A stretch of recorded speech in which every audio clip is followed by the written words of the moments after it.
Hello, everyone, and welcome to Cosmic Conversations. I'm your host, Sheila Seppi, and I want to thank everyone for joining us tonight. You know, each week we try to bring you some of today's top speakers in the field of spirituality, conscious expansion, mysticism, cosmic awareness, and health and healing. So if you are not already on our mailing list, I ask that you please sign up at thegalacticalliance.org or on consciousawakeningnetwork.org. Now, on the Galactic Alliance, you're going to be able to find all of our replays as well as on YouTube under the Conscious Awakening Network. So please share all of these dynamic presentations with your friend. Now, my co-host for tonight and this month is Karen Swain. Karen is a teacher of deliberate creation. She is a healer. She is a mentor, an author, a co-host of her own podcast, ATP Media. Now, Karen is host on CAN as well, and she's here all month to help me bring some of the greatest speakers out there. And tonight, our guest is Samuel Chong, and here to introduce him is Miss Karen Swain. Hi, Karen. How are you? Welcome. Hi, everybody. Great to be with you again. Yep, Samuel's one of my favorites. Woohoo! I've heard so much. I am so excited, Samuel. I've heard so much awesome stuff about you. When Karen said she'd invited you to be on tonight, I was like, woohoo! Can't wait. An amazing Very glad story. to be here. Where are we? Let's bring him up. Where are you? Here we are. Absolutely. There we go. There he is. Hey, Samuel. Yeah. Hi. Yeah, Samuel has taken the torch to spread the message of the Thiaoouba Prophecy, which was a book written by a French-Australian guy back in the 80s. And I was rereading some of it this morning, Samuel, and it just really speaks to your imagination of what could be on this planet as we go through so much trauma. But let me tell people who, let me ask the tribe, has anyone read the book or heard Samuel speak before? Lots of cameras off, so I can't see your beautiful faces. But let me tell people a little bit about Samuel. So Samuel Shen Chong is a certified court interpreter, Chinese translator, and galactic ambassador living in LA, instrumental in arranging for the Chinese publication of Michel Desmarquet's book, The Thiaoouba Prophecy, which came out in the early 90s. He had the experience in the late 80s, right? And I think he wrote it in 89. And the book describes Michel's visit to another highly advanced planet and civilization, sharing many truths about life on other planets and life on Earth, like how life evolved on Earth, the universe, creation of life on different planets. And I'm just going to read out what you have said here, Samuel, about the book. Samuel says, perhaps the most important theme of the book speaks to the purpose of life. Man exists physically for the sole purpose of developing spiritually. There are many documented cases of past life regressions through hypnosis which have yielded the same message. Furthermore, the book tells us material technology without spiritual knowledge is leading us to a global catastrophe on Earth. Therefore, our technology should assist in the spiritual development and not be used as it is now to confine and enslave people within a monetary system and a material world, which are both. I put this in. Sorry, I'm just going to which are both temporary anyway. Yeah, so as I said, I was just rereading it, Samuel, this morning. And right at the beginning of the book, Michel writes about the book because it can read like pure fantasy. And you think to yourself, gee, the person that wrote this book has a wild imagination. But this is what Michel says about it. I've written this book as a result of orders received and which I have obeyed. Furthermore, it is an account of events that happened to me personally. This I affirm. I imagine that to some extent, this extraordinary story will appear. Okay. Yeah, people need to be muted. Sheila, do you want to just press I that have mute? them muted. Yeah, I'm muting them as they come on. Anyway, where was I? A story that eventually intended, I do not have the imagination for such fabrications would require, he says. He just doesn't have the imagination to make up all this stuff. This is not science fiction. The reader of good faith will be able to recognize the truth in the message I transmit from my new friends to the people of planet Earth. This message, in spite of numerous references to race and religion, reflects neither racial nor religious bias on behalf of the author. And he wrote that in January 1989. So Samuel, do you want to share with people that are listening, because I don't think people have heard your story that are online with us today, how you came to be involved in all this?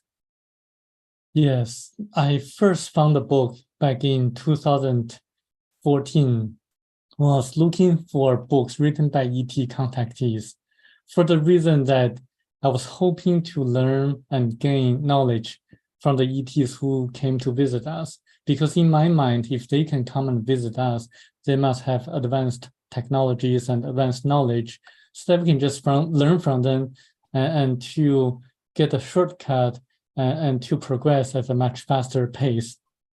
So after I found the book accidentally on Amazon, I checked it out and I found that this book really resonates to a lot of the things that I've been looking for, giving answers for some of the natural phenomena or paranormal activities, such as the Bermuda Triangle, and also explains who built the Great Pyramid for what purposes, the stories in the Bible.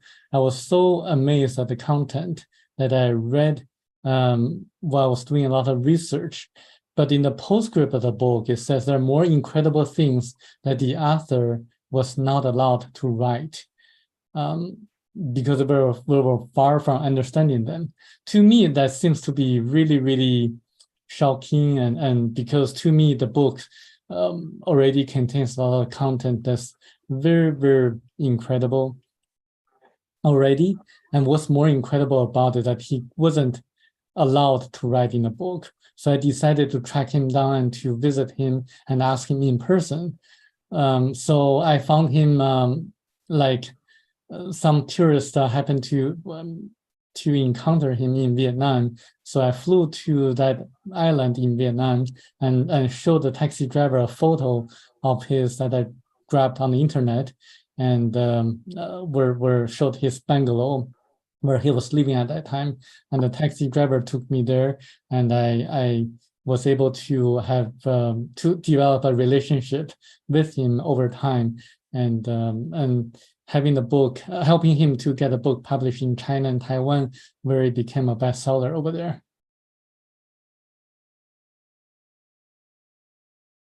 You're on mute, Karen. Yeah. I know I'm on mute, yakking away. Yeah, amazing that it became a bestseller over there. You know, what I find so fascinating about your story, having spoken to you a couple of times, is you're quite a frugal person. and so you are this, I think you were a student at the time, weren't you, when you found him? So you didn't have a lot of money, and yet you spent money to get a ticket to go to Vietnam, to find a man you didn't know without an address. Like, you knew the island, but you didn't know where he lived, but you just took a chance and you went there. So what I'm saying is that you felt really called to be a part of this story. Because at that time when I was reading the book, I thought this book was more important than even than the Bible, because it conveys so many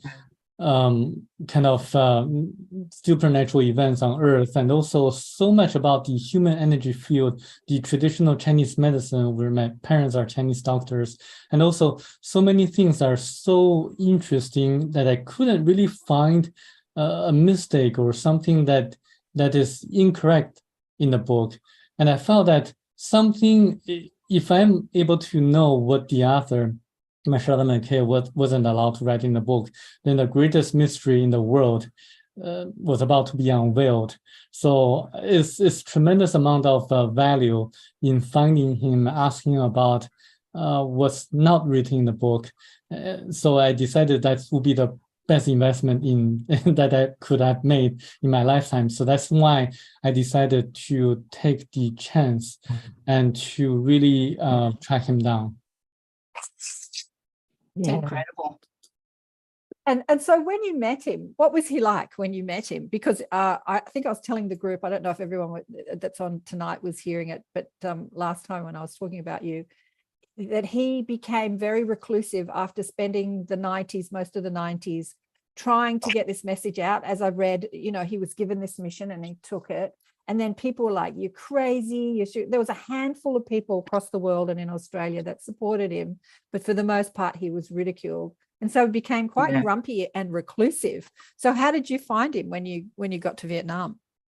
He was, I thought he was going to be very happy to see me because I just went specifically just to visit him because of the book. But he was really kind of annoyed at my visit because he wanted to have a private, peaceful life. He was very cynical about what was happening around the world at that time. He was, later on, I found out that he was depressed because he made jokes all the time just to cover up his depression, in his heart. And so, but he was a okay person, and he didn't have a lot of knowledge about modern technologies. He didn't use a cell phone or mobile phone. He didn't know how to type on computer. He didn't really know how to use modern technologies to promote the messages. So just a regular person, a landscaper who didn't really use a lot of the modern technologies. Yeah, and that's where you come in. So, you know, that's where you come in, because you're quite versed in technology, and you've taken up you know, the mantle to spread the message of this book. And it's really interesting. So it's a 9th category planet in a physical universe, so it's not in a different dimension. Did he ever discuss, you know, the category of the planet? Like Earth, I think still today is only a category 1 planet.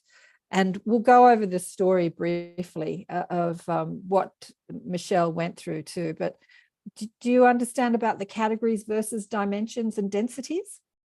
Yes, actually, Michel Desmarquet was taken by the ETs, by the Thiaoubans, to a category 9 planet, the highest category in the universe. And he was told that Earth is just like elementary school. People on Earth are learning the basics, while the Thiaoubans, they are just like college professors, giving us guides and mentoring us. But there are also like other people who come from different categories, such as the ancient Hebrews. They originally came from a category 3 planet. This is what Michel Desmarquet told me. And also the Lemurians originally came from the planet Arimo X3. And in a Japanese interview, Michel Desmarquet accidentally revealed that they were also living on category 3 planet. So that's why they were able to establish a very successful civilization on Lemuria in the Pacific Ocean, where they were able to build the Great Pyramids and also use anti-gravitational technologies and establishing a civilization that didn't have money as a medium of exchange. So that's what Michel Desmarquet revealed later. Yeah. What does it mean to be a category? Well, Michel Desmarquet really didn't elaborate on that, but I would guess that it has something to do with the level of evolvement, the spiritual evolvement of the inhabitants, and also the vibrations of the physical planet. They have to match somehow in order to be able to survive for long. For example, when a category 3 planet inhabitants come to Earth, they either will encounter a lot of difficulties in adapting to the local or to the environment, or they would encounter some kind of natural disaster, so that they would probably disappear or be or die off. This is what happened to the inhabitants on Lemuria. They had an earthquake So they didn't really survive on Earth. Thank you. Yeah, I was rereading it this morning. I read the first 3 chapters again. It's a sort of book where you've got to read it at least a dozen times, I think, or maybe even more than that, to like just keep reading it, because there's just so much in this book for our tiny, puny little human minds to comprehend. And I've been listening to people to share their experiences for 25 years, and still I need to reread the book. And the first couple of chapters are kind of tough. You know, it's not all love and light like what he experiences. Do you want to just kind of go over the story for people that haven't read the book? What happens to Michel? So back in June 1987, Michel Desmarquet was living in his home in Cairns, Australia. It's a very reclusive area where his backyard was actually the border of the national park. And he had neighbors, but they were far away from him. And he was like sleeping, but he woke up suddenly in the middle of the night. And then he didn't know why, but it's like autopilot actions. And he wrote a note to his wife saying that he would be gone for 10 days and there's no need to worry about him. So he put a note, and then he walked outside of his house to his yard, and he was lifted up to the middle of the air. And he suddenly saw that everything changed, the environment changed. And he met this beautiful 10-foot tall, blonde, Nordic-looking ET with a spacesuit. He was told that they entered into a parallel universe so that people on Earth wouldn't be able to see them. And then in the parallel universe, he was explained what happened to the ships and planes in the Bermuda Triangle, because they were sucked into this portal where time stops, and they would be stuck there forever unless they know how to get out. That also explains why there are so many people who just suddenly vanish in the national parks in the US and Canada, and in some occasions in Australia as well. And because they just got stuck into this portal or parallel universe. And then he was taken into their spacecraft, which is like a spherical spacecraft, going through the disinfection process using yellow light and blue light. And this is very interesting about the book, because if you do additional research, you're going to find out there are studies done by Harvard Medical School indicating that blue light has antibacterial, antiviral effects. And also just a few years ago, yellow light, there's research paper on the effects of yellow light, showing that yellow light also has antibacterial effects. So they used that to disinfect him, and also they used another kind of form, having him to take certain drugs like medicines, so that his astral body would leave his physical body, that he would be able to be purified using a certain kind of radiation. And they did that because they didn't want to waste time, so that his astral body would be able to observe what they were doing in the spacecraft. So they departed from Earth and going to their destination. In the mid of it actually had a stop to another planet, which is the Arimo X3 planet, and they witnessed the aftermath of a nuclear war. They collected some samples, and Michel Desmarquet saw the people having distorted facial features because of the radiation. And this is kind of a warning to him, and saying that nuclear war is really a terrible thing to happen. And then he was explained about what happened in the ancient past on Earth, where we all came from: the Black people, the yellow people, the Caucasians, the Polynesians, and the Jewish people, the Hebrews. Very interesting story, because we all came from different planets. We didn't come from apes. So the Blacks and the Yellows came from a planet called Baccaratini about 1.35 million years ago. Then they had to migrate to Earth because their planet was dying down, was cooling down when the core of a planet cools down, the planet loses its electromagnetic force that captures the atmosphere. So that's why people then had to migrate to a different planet, a younger planet of the same category.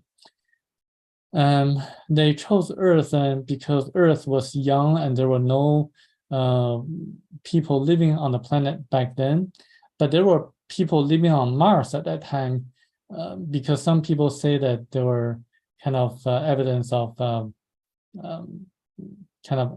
civilizations on Mars. Yes, indeed, in the ancient past, but Mars also got cooled down. He was also told a lot of other information, such as the purpose of life, just like what you said in the very beginning. We are spiritual beings having a physical experience. We come to Earth just to learn how to evolve and spiritually by taking different lessons and things like that. And so he received a lot of information and knowledge, but this book serves as a warning to us because it tells us the real dangers on Earth, being number one, money, number two, politicians, number three, drugs and journalists, number four, religions. It asks us to wake up and to see what's really going on around us and to have the knowledge and to respond correctly against the tyrannies and also the powers that are making troubles to creating wars on Earth. So this book is really an enlightenment to me, at least, and I would suggest people to take a look at it. Wow. Does it, in this book, does it talk about the times that we're going through currently? It tells us that there are financiers or a small group of people running everything behind the scenes. And people need to enlighten themselves to have the knowledge, because everything that appears on the surface may not necessarily be what's really going on behind the scenes. Yeah, and it tells us that if you look at Republicans in the US, if you look at the Republicans and Democrats, they're actually fighting against each other in the front stage, but in the back, behind everything, behind the stage, there's a small group of people running, like deciding what's going to happen, just making the politicians like puppets. And Michel Desmarquet personally told me that he received the information from Thao, the ET, that there are 12 families running everything behind the scenes. And people need to know that and know how to respond to the situation. That's so interesting because it concurs with, what a lot of other people are saying, and he received this in the 80s, and a lot of that information, right, Sheila? That's exactly right. Come on up. I'm going to add you. A lot of this information hasn't come out until quite recently, over the last decade or so. And I forgot to mention that Michel left the planet in 2018. He left his body, and so Samuel has taken the torch and is running forward. And I think you're having a better time spreading the message than Michel did, because Michel was so ridiculed. But people all over the place saying, I'll put you on a podcast. Let me hear about this. I've seen you everywhere. Right. Yeah, so you're having a better time. But I wanted to talk. Go on.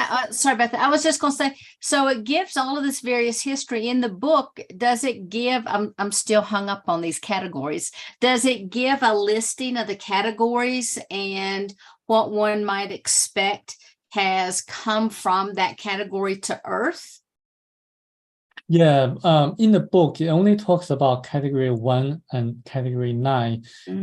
On category 9 planet, when you visit it, it's going to be like a paradise. Everything is so perfect. People there can live forever. And the Thiaoubans, the Thao and their people, they can perform all the miracles that's performed by Christ, healing the diseased, levitating above the ground, and also performing all the miracles, such as materializing objects and projecting images to a different person, and also downloading information from their peers. They can regenerate their cells, their tissues, so they don't die, and they look forever young in their 30s. And so it's just like perfect world, paradise. So that's a category 9 planet. And Michel Desmarquet said that the Hebrews originally came from category 1 planet. If you look at the Old Testaments of the Bible, category 3. Three. Category 3. So if you look at the Old Testaments of the Bible, you're going to see that in the ancient past, in the very beginning, people had longevities. Like people used to live in their 900 years old or 800 years old, and gradually the longevity became like shorter and shorter. So until like present day 100 or so years old. So you can see that on category 3 planet, it may be possible that people can live to 900 years old or 1,000 years old or something like that. So by raising up your consciousness or spiritual evolvement, or you can move up the ladder to a higher category of planet. Not only can you live longer, you're going to have a better environment, and just like living a better life on a higher category of planet. Awesome. Do they talk about dietary restrictions or things that are good for the body? They do. Yeah, they actually, throughout the book, it tells us to follow nature. So everything natural is supposed to be good. That means you should eat everything that's given to you by nature. That doesn't mean that you don't need to, you shouldn't eat meat. You can eat meat because on Thiaoouba, they ate fish, they ate some kind of meat as well, but they make that into powders, vegetables and fruits and plants, and so that the calories are released at certain intervals so that they don't feel hunger for 48 hours. So they don't need to eat a lot. And they also drink like a honey meal, like hydro meal or something. It tastes like honey, very nutritious. So I think honey must be very good for us too. Yeah, I was just reading it this morning, so it's fresh in my mind.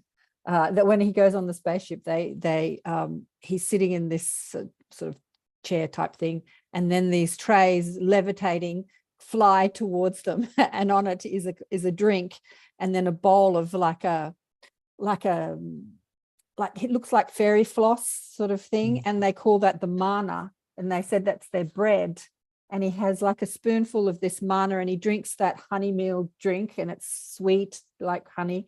And he has a couple of spoonfuls of this manna, and he feels completely satisfied. Like he's not hungry. His hunger is completely, and I'm thinking, oh, I want me some of that. Now, is that the same type of manna that they referred to in the Bible? I wonder. Maybe. The manna from heaven that came down. Maybe. Yes, actually, the book talks about what happened to Moses leading the Hebrews out of Egypt. And the mannas were actually given by them, the Ethiopians, to the Hebrews, to Moses, so that they could survive in their journey to living in Egypt. And it says that they actually used a force field to open the Sea of Reeds, not the Red Sea, but the Sea of Reeds, so that they could cross over. And it tells that there are a lot of the descriptions in the Bible, including the New Testament and the Old Testaments, were fairly accurate, but there are also kind of some distortions, either intentional or unintentional distortions. And this book, Thiaoouba Prophecy, kind of explains some of the differences or discrepancies in the Bible, which I found to be shocking and fascinating. I used to go to church, and I still go to church occasionally. And there are a lot of questions that I had before that were answered by this book. For example, why did Jesus not able to perform miracles before the age of 30? And why some people say Jesus went to India? And why there's a tomb of Jesus Christ in Shingo Village, Japan, that people can still visit? And so this book tells a lot of things involving like politics, religion, health in general, ancient civilizations, and monetary system and also the purpose of life and reincarnation as well. So it's everything like connected. Everything is connected. Awesome. Before we get go on. I just have one quick question. I've been making notes as you've been talking. So one of the things that I wanted to ask, I know we've talked a lot about the category 3. Does it mention anything about ascended masters and maybe that they came from a different category? Well, the only person that came from a different planet that could be said to be ascended master, that would be Christ. And the other ascended masters, such as the Buddha, according to this book, is an earthling who through their own efforts had the enlightenment or self-realization. And so this is, and maybe there are other masters who received the telepathic messages or had visions from them, but the only person who actually came from a different planet will be said to be ascended master, will be Christ. And it really doesn't mention about other masters, but I would say that there are other masters who are ascended masters. That came from other categories, for sure. Yes. I mean, it doesn't Yeah. go in, it's one book, it doesn't go into everything. But before we get to Jesus, because Jesus is so fascinating, you know, as you say, I'm going to go back to chapter 3, which is called The First Man on Earth, which talks about how Earth was populated, and that they call it the brown and the yellow people were the first people to hit Earth, and the brown people and they came from a different, as you said before, Samuel, they came from a different category. So they came from quite an evolved civilization and created this evolved civilization on Earth across the planet. And then there was a cataclysmic event, a asteroid, but I'm a little confused. I don't know if you have the answers. It's not the asteroid that killed the dinosaurs. It's another asteroid. It's like well before that asteroid, right? Yeah. It's well before that asteroid. And it didn't, in that chapter, it also didn't talk about Atlantis or Lemuria, or maybe it did and I just was not listening at the time. Does it sort of bring in Atlantis and Lemuria into it? Anyway. Yeah, so what happened was that actually there were the blacks and the yellows who came first, and they actually came from the same category as Earth, a category 1 planet, but they had advanced technologies. They learned from their mystics in the past, so they were kind of evolved spiritually to a level that they established a very successful civilization on Earth, and they didn't have wars as they did in the past on their original planet Baccaratini. And for so many years, everything went perfectly until the asteroids hit Earth and causing catastrophes and wiping out the civilization established by the blacks and the yellows on Earth. So when that happened, most of the people died, and only leaving like a few people surviving. When that happened, that caused changes on Earth, in which certain continents rose up from the ocean, like the continents of Lemuria and Atlantis. So that's when the continent of Lemuria rose up, and Atlantis also did so. But then, because the entire civilization was wiped out, so everything had to, so there's the first great reset occurred. So everything had to start over again. So they kind of started up from ground level or from zero, and then establishing another civilization. Which evolved and became enlightened and technologically enlightened, and then again was wiped out. And that was maybe Mu, Lemuria, and Atlantis, right? Was that right? Yeah, so back 250,000 years ago, the group of people came from a remote X3, landed on Earth. So they were trying to migrate some of their people because of the overpopulation issue on their original planet. So they had a small war with the Chinese, and they retreated back to to the moon, the current moon that we have now, establishing like a base as a transfer station so that they can migrate their people face by face. So this is why some people say there are ET bases on the far side of the moon. Yes, there are, because the people from Lemuria originally built them. And then they established a very successful civilization on Lemuria. And then there was another great reset about 14,500 years ago because of an earthquake wiping out all the people on the continent of Lemuria. And the continent sunk into the ocean almost overnight. And here we are back at that same precipice, like we're back there. We're at that same stage. Yeah. And does it make a reference as to what would happen this time around? Well, it doesn't make any reference, but I can give you an analogy. If you know the book of Enoch, you're going to know that Enoch was taken away by God.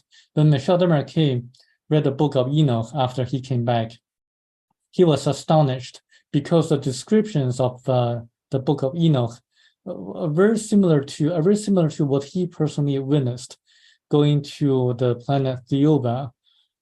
And if you make the parallel comparison, Enoch didn't come back, but he was instructed to write a book. So there was a book of Enoch. And Michel Desmarquet was also instructed to write a book. And he was also taken by the same group of people. If you really compare what happened to Enoch and to his great-grandson Noah, Noah was told to build an ark a few decades later. And you can imagine what's going to happen a few decades later after Michel Desmarquet wrote the book. So this is why I've been putting so much time and efforts into promoting the messages, because while the past is fixed, the future is changeable depending on our actions. So if we change our ways of doing, if we have the collective consciousness, changing the directions of the future, we can really avoid what happened in like Noah's time. So it's doable. It just takes a lot of efforts, collective actions, concerted actions by us, all of us together. That's so synchronistic. You know, I had this girl on the show called Ann Tucker, who you might want to get on Cosmic Conversations one day, Sheila. Anne channels the angels. She was in corporate world, had great jobs working with some of the biggest companies and some of the brightest minds. And then the angels go, hello, excuse me, we want to speak through you and bring a message.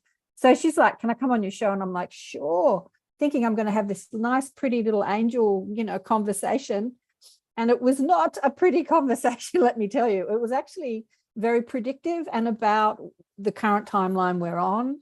And what she said was there's going to be an earth rift, which will be heard across the world. When I say she, the angels say through her. And she thought it might have been Tonga, because Tonga had this sound that vibrated, you know, far and wide, but it wasn't Tonga. It will be heard across the world. That will create a lot of tsunami. But she said that more than the tsunami, there will be a lot of rain, and rain will be everywhere. Tsunamis contact the coast, but rain goes everywhere. And she said the angels didn't say why there would be rain, but maybe, you know, the sky, anyway, there would be a lot of rain. There would be a lot of floods across it. And so you're talking about Noah and flooding, and yeah, so I don't know. What do you think, Samuel? I'm thinking that Noah, I'm using Noah to illustrate the parallel comparison. It's just a good illustration in the sense that the people who are keeping their faith are going to be saved. And and I think in the future is that we have to be very conscious about the decisions we make.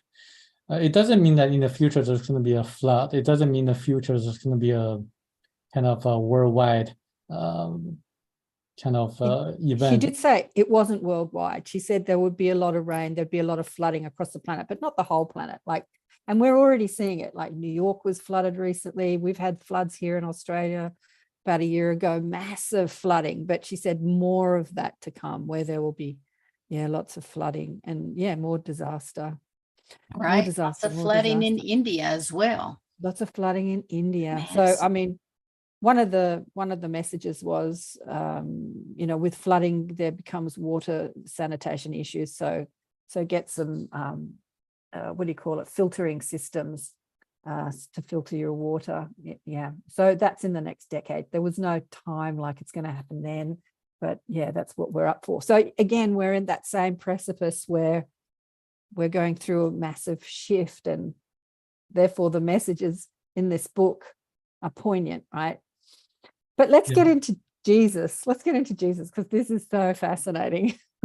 Like, who was Jesus? Tell us the story. I mean, I know the story, but people online.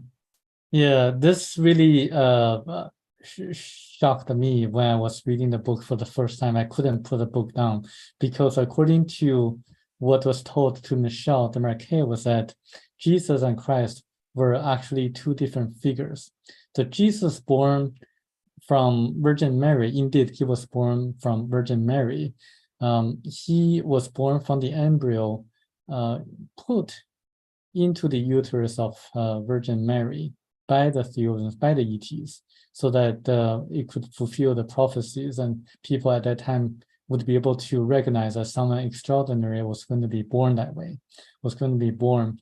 And then that Jesus, because the astral body goes into the embryo, it has to pass through what the ancient Nagas call the river of oblivion, forgetting all the knowledge that the person accumulated in the past, or forgetting all the knowledge to perform miracles.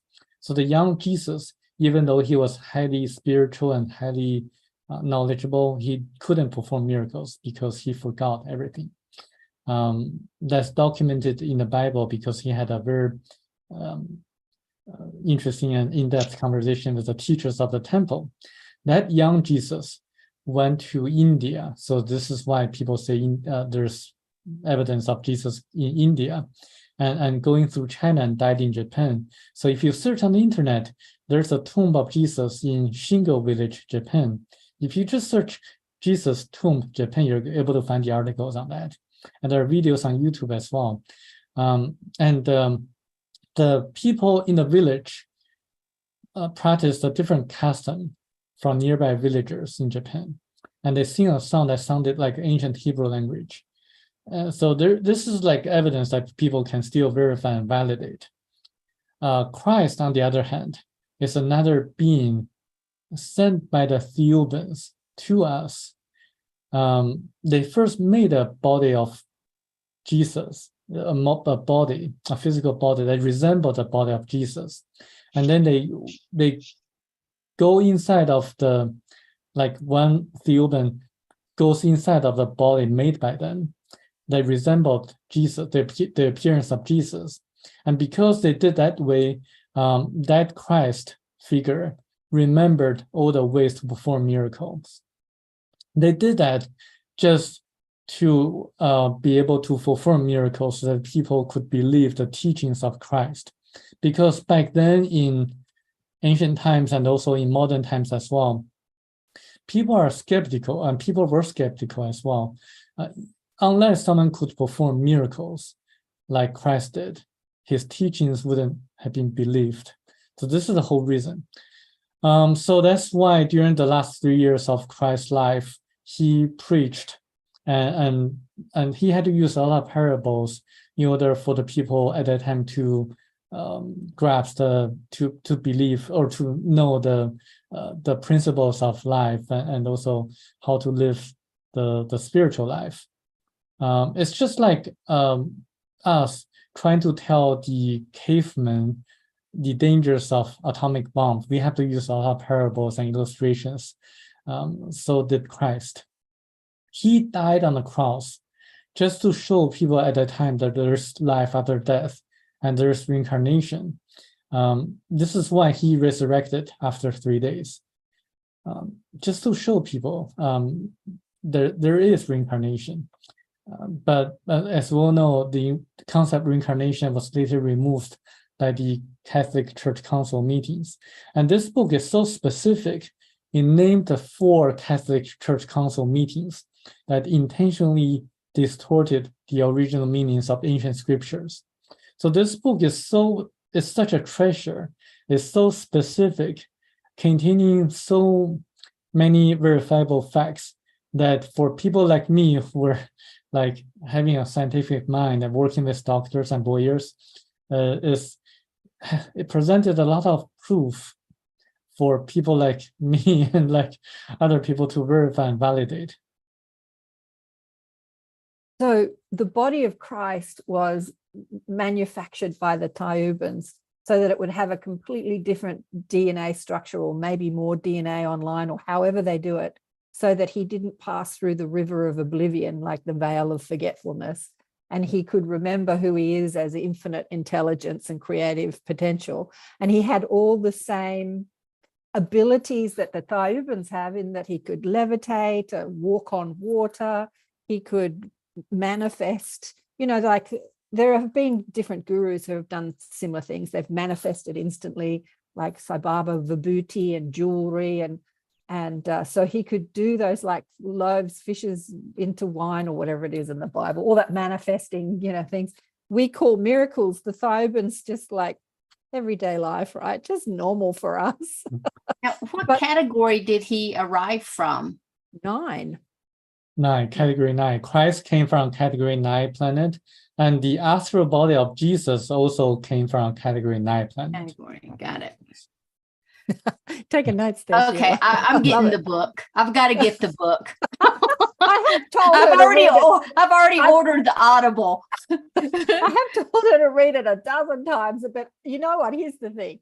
My friend Lynn and different people had said to me for 20 years, have you read this book? And I'm like, oh yeah, another book to read. Oh yeah, another book to read. Yeah, another book to read. And in 20 years, I never got around to reading it because it's an Australian guy. It kind of, in the conscious community, we heard about it, but there's just so many books to read. I'd read so many books by that stage. And then Lynn said to me a few years back, have you read that book? She was talking about it again. And I'm sort of listening with one ear going, yeah, another book to read. And then Samuel contacts me like, I'd like to talk about this book. And I'm like, okay, I got to read this book. It's like time to read the book. So yeah, because of you, Samuel, I actually sat down and read it. And as I say, you could read it at least a dozen times and still get new things out of it every day. Yeah. Let's talk about the doko. Let's talk about the dokos. You want to talk about the doko? So the doko are their dwellings. Yes. So the dokos are their building structures, kind of in a sense. They're egg-shaped structures, like half an egg. And sometimes they, like when people are outside of a doko, they cannot see inside. But once people go inside of the doko, they can see outside. So it's very interesting. They use a specific force field to make a doko like that. They have a center that emits a special force field so that the rain would not penetrate the edge of the doko, and birds would be able to land on the doko, small birds, and so it protects people inside, but at the same time giving people inside like like a view, whole view of what's outside.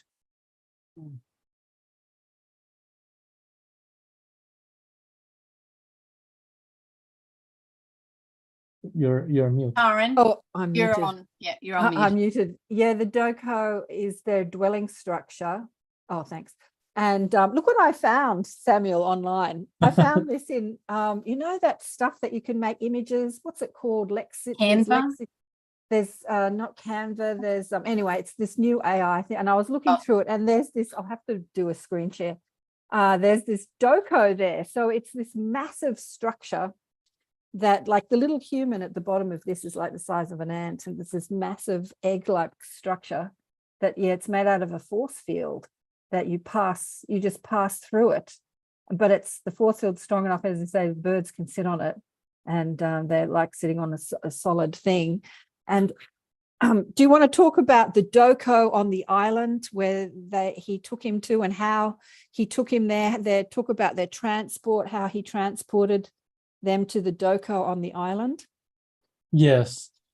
So there are like different docos on the planet, and one of the main docos is actually where the seven masters sat. It's a golden doco, and it's a unique one. But there's also like another more unique one as well, which is which contains the corpse or bodies of 147 different ETs.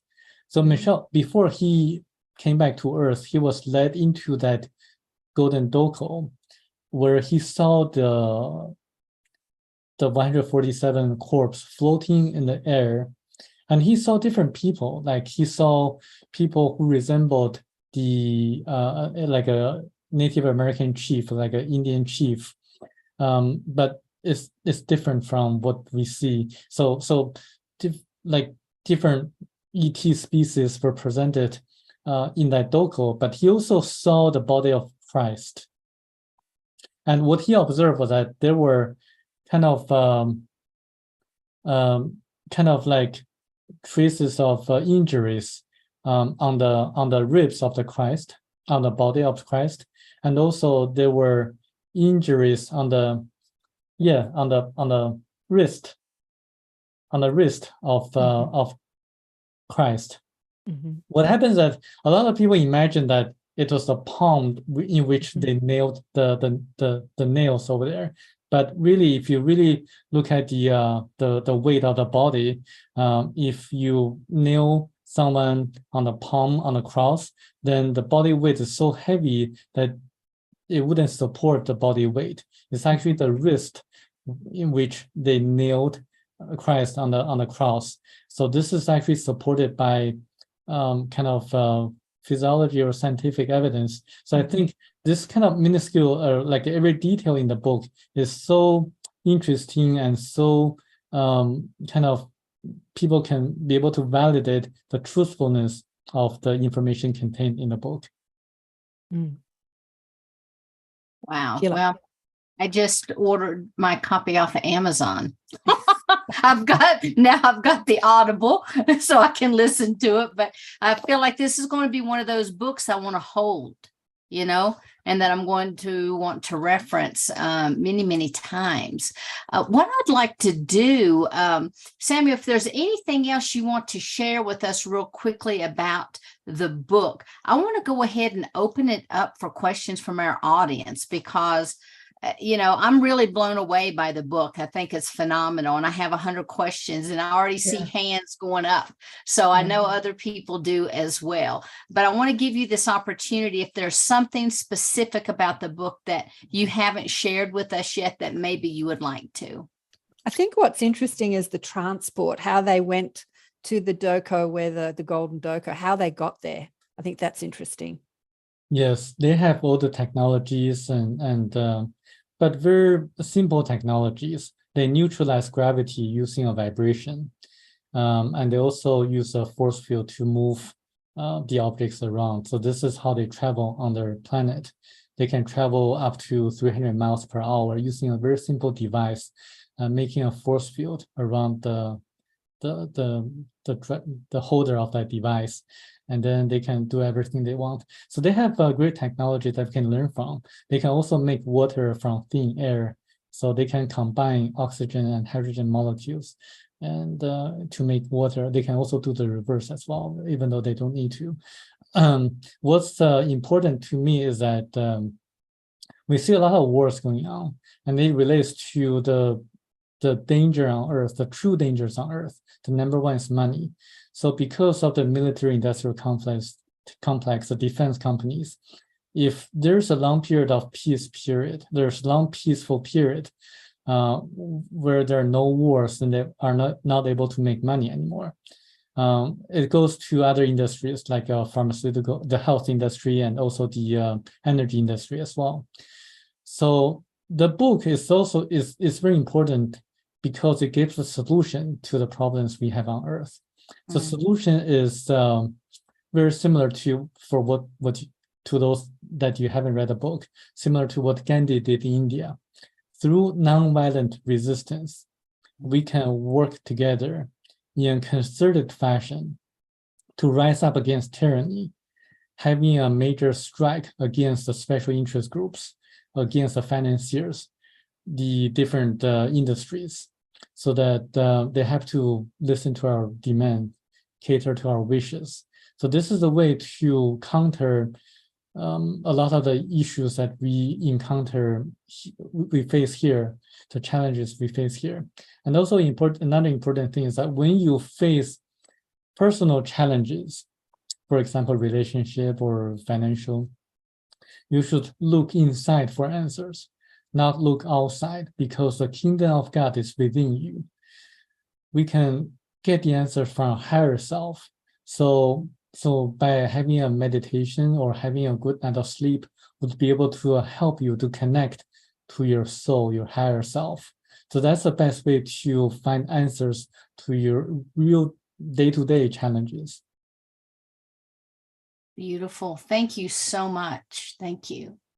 Okay, Heidi has a question. I'm going to go ahead and bring her up. Hi, Heidi. Hi, everyone. I read this book twice and started reading it for the third time in March of this year and got halfway through, and then I got distracted with other books and other things, and I haven't gotten back to it. But you answered my question regarding Christ, because I did make the assumption that it was two different entities that were being referred to. So since you confirmed that, I would like to know, what did Michel share with you in your meetings that he couldn't put in the book? Anything you can share with us here at the audience? Oh, great question. So what happened was that he shared with me the one thing he was instructed not to write in the book during my second meeting with him in 2018.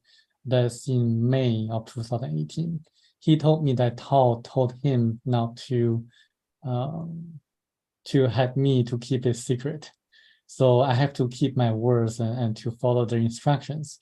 But what they didn't tell me, what Michel didn't tell me, was that I couldn't write an article revealing as many hints, giving as many hints as possible to the readers of the book. So that's what I did.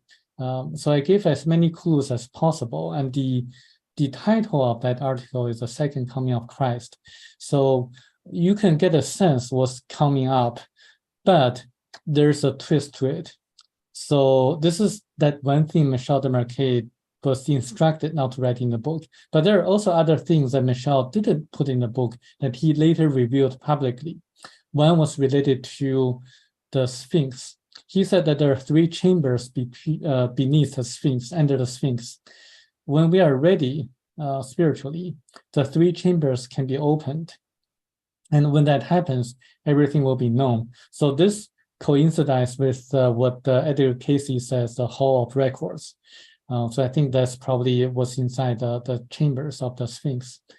The other thing he revealed publicly was about the Greys, the other ET race. They did put implants on us. So by 1995 or so, there were about 150 people or so who had the implants from the Greys. But there's absolutely no danger about them, because the Thiaoubans have been monitoring the activities of the Greys and telling us that the Greys did so because they're also a dying race from Category 1 planet. They wanted to observe how we respond to the same issues that they have been encountering or facing, which is the increasingly decreased immune system. We have been losing our immune system since 1948. So are the Greys. So this is the reason why they have put the implants on us, but there's no need to worry about that. And where can we find your article on your website, Thiaoouba Prophecy?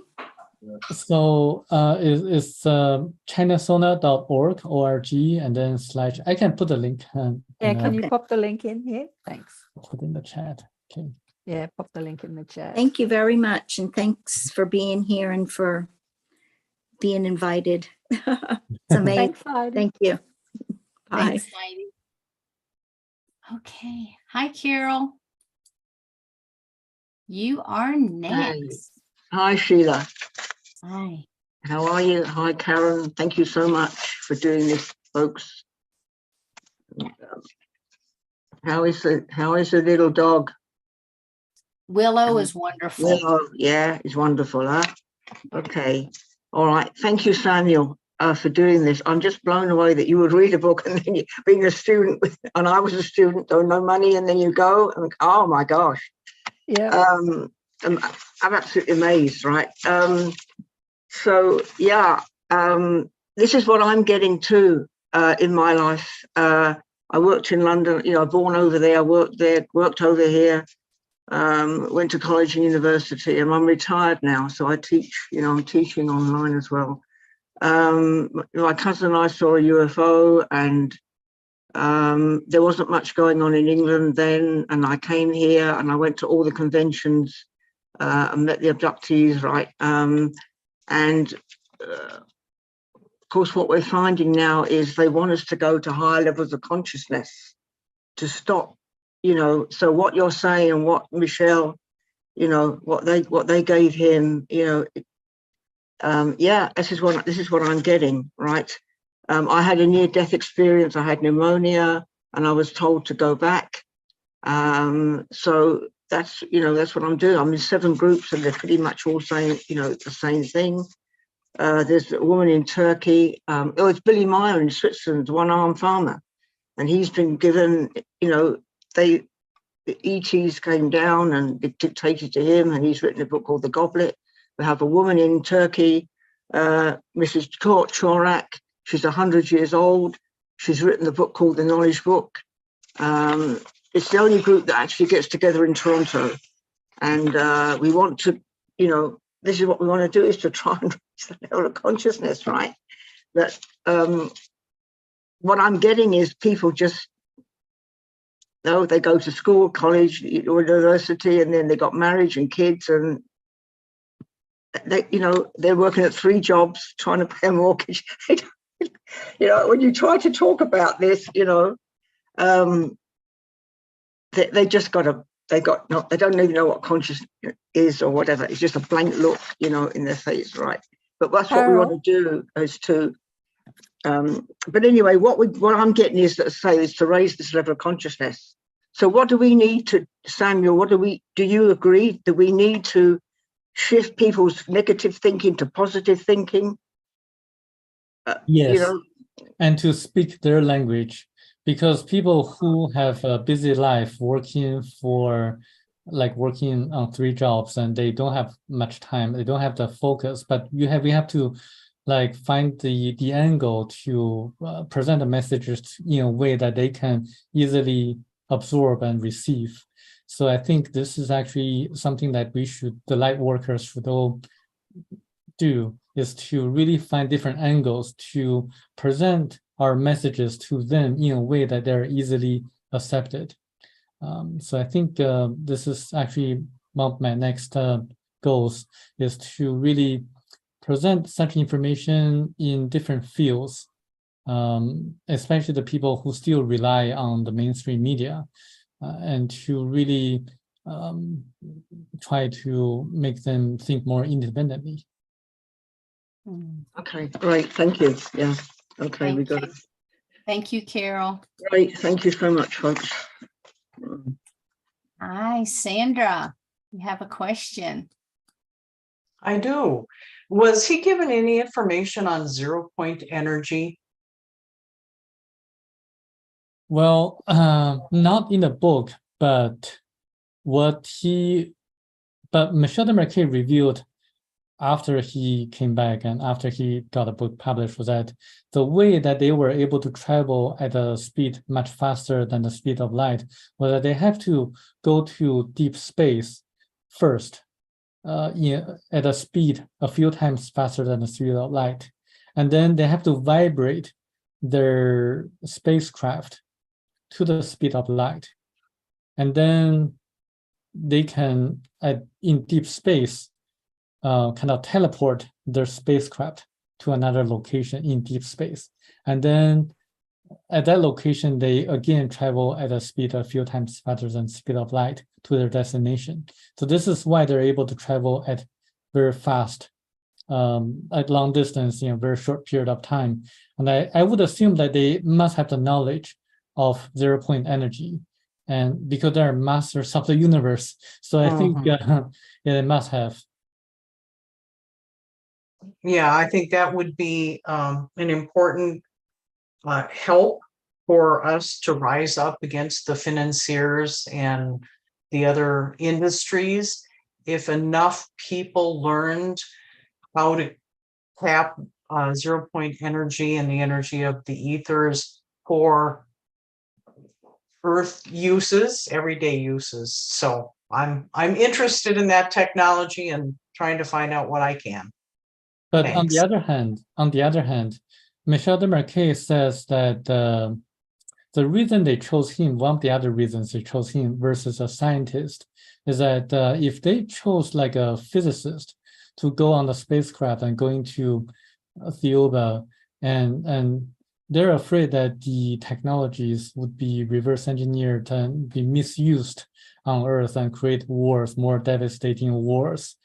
So I think there's a reason why they suggest us to use the hydrogen engine first, splitting water molecules using the hydrogen atoms as the source of energy first, because that would be a very good step to go for. And then when we have sufficient kind of evolvement, spiritual evolvement, then we are able to go to the next step, so that we don't destroy ourselves using the 0-point energy technologies. Beautiful. Thank you. Thank you. Well, Barbara, I've been watching you take copious notes in there. Do you have any questions? Well, yes, I personally am very interested in the Lemurians. Do you have anything else to share about them? The Lemurians, they lived on the continent of Lemuria, establishing a very successful civilization in which they didn't need money. So everyone was so like spiritually evolved that they didn't take extra things from the market. Everything just took whatever they needed. Everyone just like they loved flowers, and just like the Hawaiian people, the Polynesians, they love flowers, and they had the anti-gravitational technologies. So Michel Desmarquet actually they took Michel Desmarquet to the Akashic record, inside of the Akashic records, so that he actually personally observed what happened in the past, 14,500 years ago. So he observed that the people on Lemuria, or in Lemuria, they used a transportation system that levitated above the ground. And they had light bulbs that used nuclear energy so that the lights would continue to be on for thousands of years. They built a Great Pyramid that's 3 times as large as the Great Pyramid of Egypt. They used the pyramid as a tool to communicate with people on different planets, and also to make rain, because according to them, the pyramid is an energy center, a tool that they used, because the pyramid structure could concentrate or capture cosmic and terrestrial energies. And they built the Great Pyramid using anti-gravitational technologies to lift the stones up, and they used ultrasonic vibratory systems to cut the huge stones in a very precise manner. They also use the same technologies to build or to make the statues on Easter Island, the moas. So Easter Island was actually part of the continent of Lemuria. Right. And so are the Hawaiian Islands too. They also had a lot of interesting animals and fruits that went extinct. One of the fruit that they had was a kind of fruit that can energize the brain activities, so that people would be able to solve mathematical problems that they wouldn't normally have been able to solve. Uh-huh. So it activates the brain power. So there are a lot of interesting things, descriptions, and they play very interesting musical instruments that the music sounded like the music of nature, the sounds of nature. It's like a 3D orchestra. So you can check out the book and to learn more about it. Wow, beautiful. Yes, You know, wonderful. I wonder, Barbara, Göbekli Tepe, if what that place in Turkey, very ancient place, Göbekli Tepe, I wonder if that has anything to do with all of this. Yes. So what happened was that after the Lemurians established a civilization that was very successful, they colonized other parts of the world. Like, for example, Atlantis was actually part of their colony. And so are the ancient, like the Native Americans, like in South America, there were archaeological structures. They had the technologies that they bought from, or maybe from Lemuria. So I think the site that you just mentioned in Turkey had archaeological structures that utilize the same technology, either from Atlantis or from Lemuria. Oh, okay. Thank you. Barbara, I was wondering, during any of your hypnosis sessions, have you had anything like this to come up? Well, I have had some sessions over the years with people who had been in Atlantis at different periods of time. And I had a regression, gosh, way back in the 1980s, where I had been a male geologist on Atlantis. And I used to go around the island areas under the water and detect that there were fissures, there were cracks. And I was concerned about this, eventually being a really big problem. And I was trying to warn the people. So the main scene that came up in that regression was that I was a man in a long white robe sort of garment, and I was talking to a large audience in an outdoor amphitheater. And I was warning them that I thought our whole land, our whole continent was in danger because I'd been studying these fissures around the edge of the land under the water, excuse me. And I was warning them to really consider seriously and acting on it to move away from that whole area. And of course, people didn't want to. They didn't want to believe it, and they didn't want to move. So this was a daytime event and a lot of open air. And people had brought picnic lunches with them, and they started throwing things like oranges and apples and tomatoes. The tomatoes would open when they would hit me. They kept throwing them at me and booing me because they absolutely didn't want to hear this news and didn't want to hear anything about that. But anyway, there are other regressions that I have conducted on other people, and some of them have gone back to times when there were beings from other planets on Atlantis, as well as what we consider human beings. So apparently there was at least a period of time when the extraterrestrials were in charge of Atlantis. And one of the clients who had that come up in a regression realized that he was on a council meeting back at that time on Atlantis. And he was another being too, not from Earth. But there was quite a discrepancy of opinion amongst these extraterrestrials who were running things on Atlantis at that time. and they couldn't come to agreement. And he got very discouraged about what would happen to the civilization there, and basically went to an area where he could throw himself off a cliff and end his life, having given up on that civilization there at that particular time.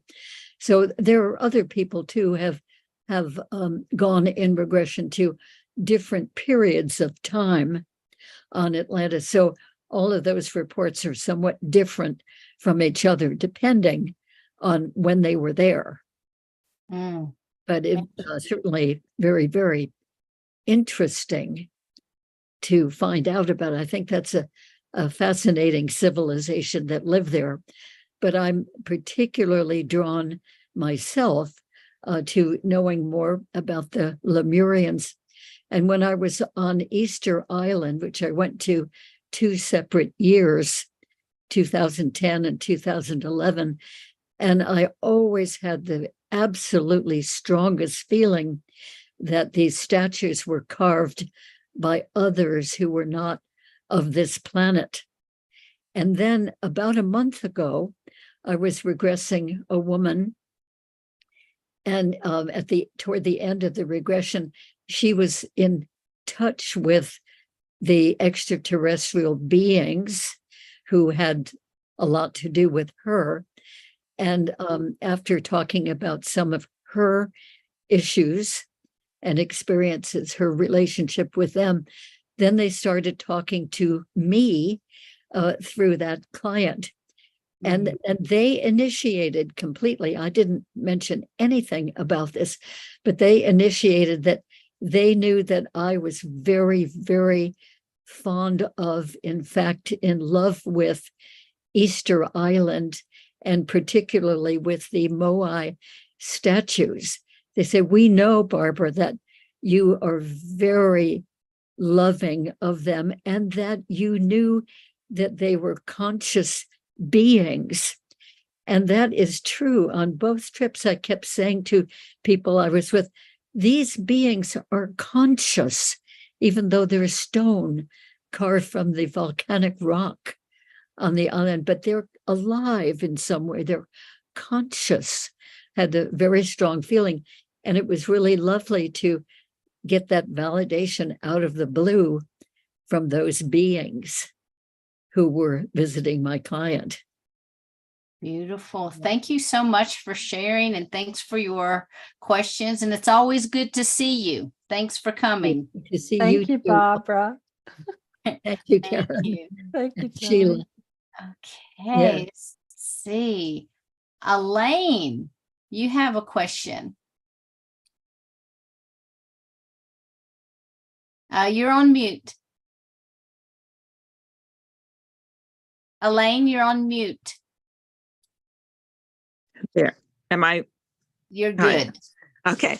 I was just curious because when I was reading the description, it did say something about, and he stated in the beginning about the drugs, but is that like let's see, is that in, like the whole movement with the psychedelics and people did that for, different healings of the psyche and stuff like that. Is that like on a totally different trajectory than what he's referring to here about the hallucinogenic drugs? Well, this is a very good question. When I have been trying to spread the messages in the spiritual communities, I always consciously try to give my own opinions on this issue. Is that by drugs and journalists, they meant hallucinogenic drugs. It doesn't mean like the other non-hallucinogenic drugs. I know that in the spiritual communities, a lot of people want to try different psychedelics that are hallucinogenic, and I think it's important to really validate the information in this book with facts that we can verify. So that's Right. what we did. I kind of, this book also talks about the human energy field, the auras. So I asked a lot of people who are known to be able to tell the colors of the auras very accurately and to predict certain physical illness and also personalities and characters of different people. So I asked them about the drugs and hallucinogenic drugs and alcohol and cigarettes and things like that. I said, like, ask them, like, what do you see the changes of auras if a person takes hallucinogenic drugs or alcohol or smokes cigarettes? And they say their auras look more ugly. And I said, what are the differences between drugs, alcohol, and cigarettes? And they tell me the differences. So they do, like, these three things do have negative impacts on a person's aura. And if you do a lot of research on the human energy field auras, they are kind of like, they can predict what's going to happen to you physically or physiologically. For example, if a person has grayish aura in the liver area, 3 or 6 months later, it's probably physical illness is going to be manifested on the liver area. So it's proven again and again by aura readers and aura seers, such as Barbara Brennan and Rosalind Burry and some other people, including Judith Collins in Australia, and she lives in Sydney. I strongly recommend you to look at her works as well. And they all tell me the same thing. Drugs, especially hallucinogenic drugs, affect people's auras negatively.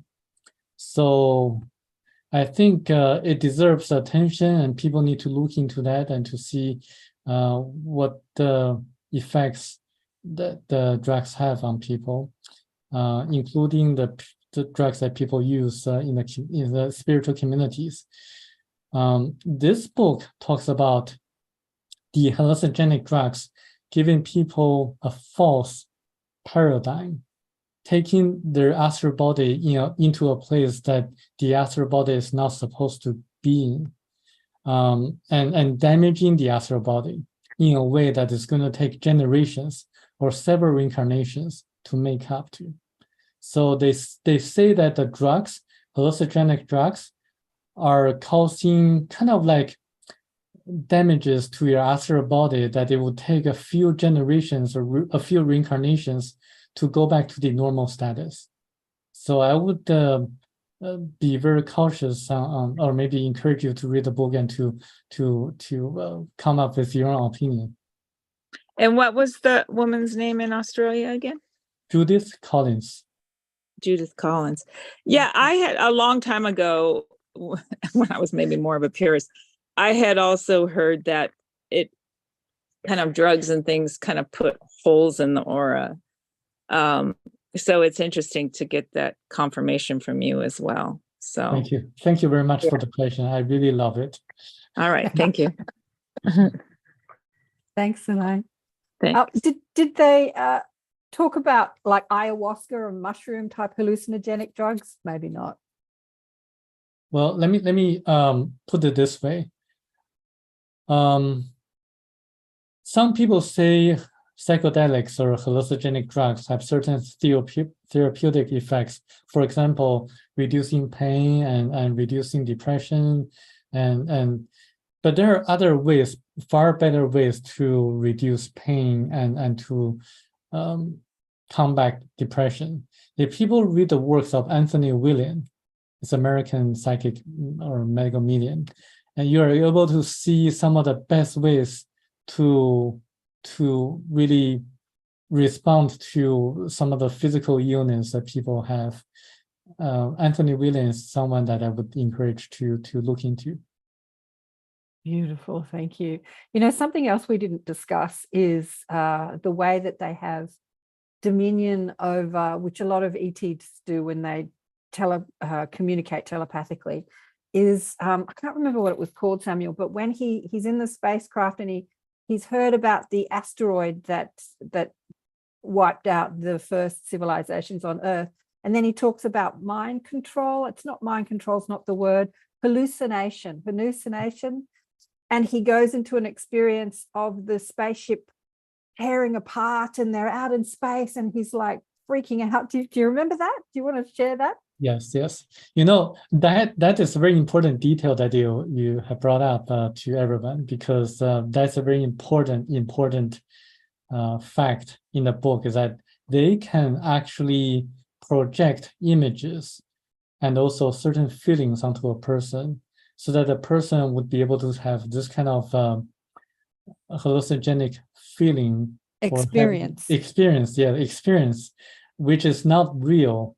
So this kind of explains some of the natural phenomena that people have on Earth. And also there's another book that I translated from German into English that talks about the members of the secret societies also have the same skill of projecting illusions or hallucinations onto different people to do mind control. So I think this is a very interesting topic to be elaborate on if we have more time. But there are secret societies in which their high degree members have certain supernatural, super psychic powers that we don't have. They obtain their psychic abilities using ceremonies or different ways of doing that, which I don't recommend. But there are people who have supernatural powers that some people would mistakenly believe that they are from maybe the different planet or maybe the other kind of ETs, but they're actually human beings having super psychic powers. Interesting. Yeah, interesting. Have we got any more questions from the group? I looked through. I think we have got everybody. This is phenomenal. I love this book. Yes, I do. Like I said, I'm very, very excited. I've ordered it. I can't wait to read it. It sounds like that he provides a detailed history of the entire planet, breaking it down by major civilizations, etc. So it's like, why haven't we heard of this book before? Right. Exactly. This book actually was, I was very puzzled by that too. But this book is currently very popular in China. It's the bestseller in China and Taiwan.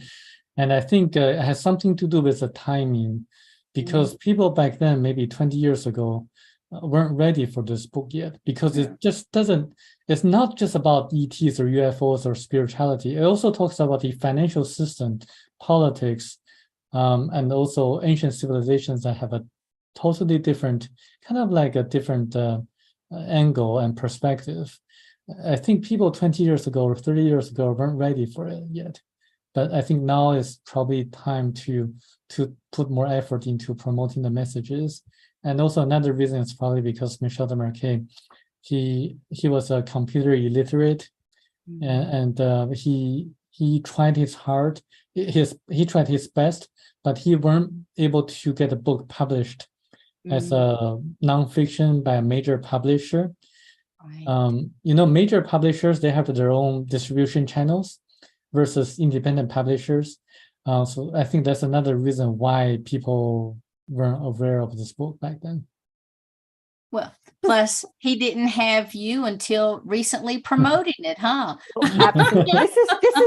This is why Samuel has such a big mission, really, on Earth, because there's so many books out there now. Like when my friend said to me, read this book, and we can go, oh yeah, another book to read, another book. Another book that changed my life that somebody said to read was Conversations with God. And I had the same thought, oh yeah, just another book to read. Oh yeah.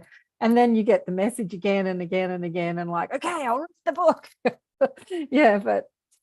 It's an important book. Barbara's got a hand up. I just wanted to say that, Samuel, I really appreciate so much what you have shared, and you've shared it very clearly, very simply. You've really imparted a lot of information that I know is really, really exciting for me personally, and I'm sure for all of us. So I want to thank you. Thank you, Barbara. Beautiful. Absolutely. And Barbara, while we have you on here, I also want to thank you. Barbara is one of 3 of us that helped to get the Galactic Alliance going, which is part, Cosmic Conversations is an offshoot from that. It's one of the programs and services that we're providing. So Barbara, I always thank you so much for all your dedication and hard work. You're welcome. Well, the thanks really go to you. I mean, you are a wonder on this earth, in my opinion. You know, all that you are and give and contribute and create, and it just doesn't stop. Yeah, It's she is a absolutely wonder. fantastic. Thank you so much. Thank She's you. a wonder. Do we have time for one more question? Rebecca's got her hand up. Sure. We have just a couple of minutes left. Hey, Rebecca. You'll be our last question of the evening. Okay. First of all, I'd like to second everything Barbara just said. Yeah, so grateful for your presence, all of you. A quick question for Samuel. Do you have names of any people who help with healing for the harm done by those who do the harm? I think there are great healers all over the world. There are psychic surgeons in the Philippines, and Sai Baba was another one, and but he passed. And Judith Collins is another great healer, and I think there are healers around. What you look at healers, one thing I like to bring your attention is that healers are humble people. They don't normally charge a lot of money. So if you see healers that charge a lot of money, then go away.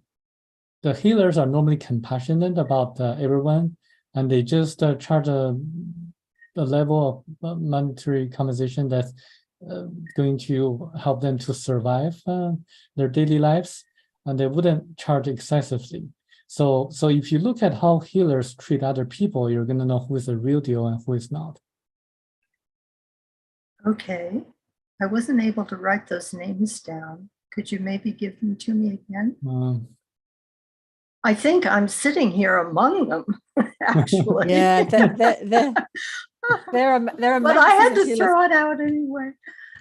Yeah, go ahead, Samuel. Yeah, but one thing about, I think we have a lot of healers here. Another thing I realized and I learned about healers is that sometimes they are not able to heal the health issues that they have personally, because they also have their own lessons to learn. They also have karmas to really work through. So if you see that healers, they have their own health issues, don't be discouraged, because they normally do. But I think there are great healers around, and you can really find some of them around us. Thank you so much. Thank you. All right. So, Samuel, I just want to ask one last thing. Do you have anything else that you would like to share with us before we end tonight? I think, one of the things, as I mentioned, I like to repeat, is that when you encounter challenges in life, whether it's health related or financial related or relationship wise, look inside for answers, meditate, and also have a good night of sleep, because everything will work out. Your higher self is going to give you the answers, if the answers are going to help you to evolve spiritually. So don't worry too much when you see a lot of things that are not to the best of your wish, because it meant to be that way, and it presents you a very good opportunity to respond and to learn the different life challenges and lessons. We see a lot of wars going on, and this is something that are probably out of our control, but we shouldn't underestimate the power of the collective consciousness. If we act together, we are able to change the world. The Princeton University had an experiment on the collective consciousness. If we all think about one thing, is able to realize the way that we think is going to happen that way. So just be positive and keep the hope going, and be specific on your goals and wishes, and they're going to be realized sooner or later. Oh, beautiful. Thank you so much. That was wonderful. And I want to bring up Susie before we There's lots of love for you in the chat, Samuel. Lots of people saying thank you so much. This has been absolutely fascinating. They're thanking Sheila and I as well, but they're special thanks to you, Samuel. And Barbara is absolutely right. You share the message with such a candor, I don't know, straightforwardness, so easy to digest, right, Barbara? Yeah. And because it is kind of out there, it's an out there message. When you read the book, you can get very skeptical about it, but you bring so much logic to it, and yeah. So thank you so much. Thanks, Samuel, for your mission on Earth to spread the message of this book.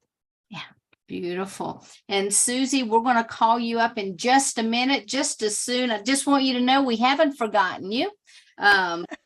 So just hang tight there.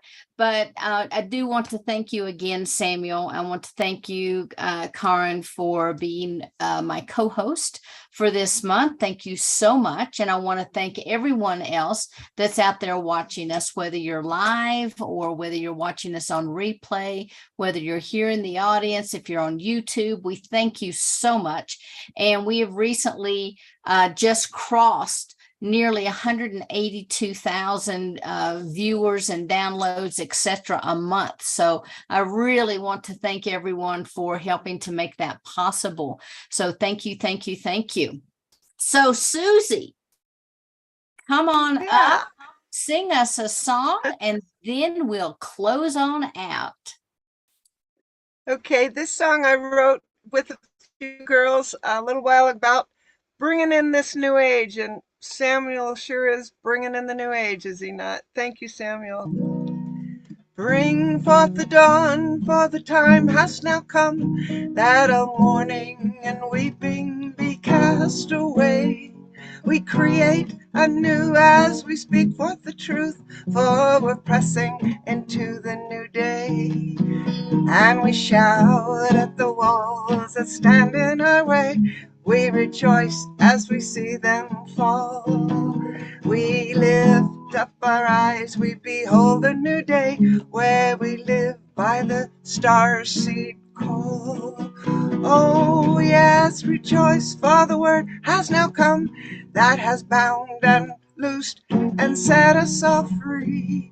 We've left our before, for the truth has now come that has created a purity. We bring forth the faith that contains this new age and displaces the visions yesterday. The new expectations are filling our hearts, for we're pressing into the new day. Oh, we shout at the walls that stand in our way. We rejoice as we see them fall. We lift up our eyes as we behold this new day, and we live by that star-seed call. Beautiful. Thank you, Susie. Thank you so much. Thank you. And again, thanks to everyone for being here with us. Again, Samuel, just one last time, if you could share with everyone how they could get a hold of you, I would really appreciate that. Great. People can find me on Facebook by searching my name, Samuel Chong, Chong. And people can either get a book on Amazon or just search on Google. And it's also on Audible as an audiobook. And I think reading this book is the best investment I ever made in my entire life. I strongly encourage you to check it out. Beautiful. Thank you so much again, Karen. Thank you, Samuel. Thank you. Thanks to everyone. Thanks, Susie. I loved your song. So Thanks, until we Susie. are back together again, much love, everyone, and namaste. Have a beautiful, beautiful night. See you later. Bye. Cut.